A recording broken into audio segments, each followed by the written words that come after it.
Hi friends, நம்ம இன்னைக்கு அறுபடை வீடான முருகர் கோவிலை பற்றி தான் பார்க்க போகிறோம். அறுபடை வீடு என்பது தமிழ் கடவுளான முருகப்பெருமான் கோவில் கொண்டிருக்கும் 6 புனித தலங்களை குறிக்கிறது.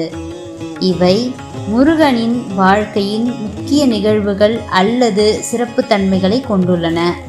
இந்த 6 தலங்களும் ஒருமித்து அறுபடை வீடுகள் என அழைக்கப்படுகின்றன.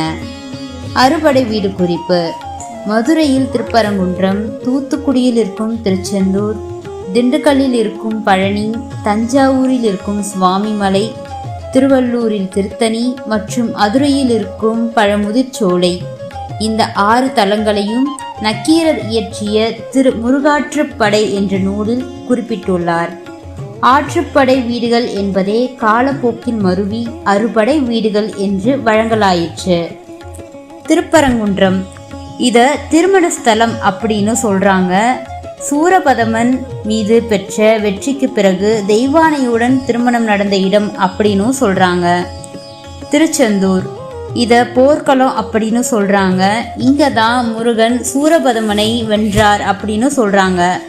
அறுபடை வீடுகளில் ஒரே கடற்கரை கோவில் இதுதான் அப்படின்றது குறிப்பிடத்தக்கது.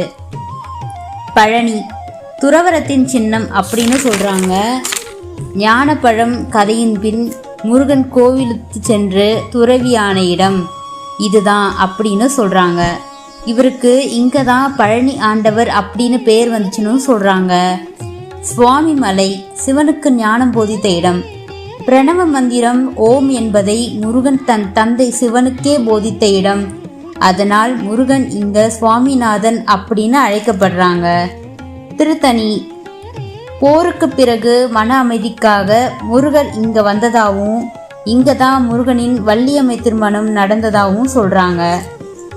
பழமுதிர்ச்சோலை இங்கே முருகன் ஔவையார் மீது கருணை காட்டுகிறார் அப்படின்னு சொல்கிறாங்க.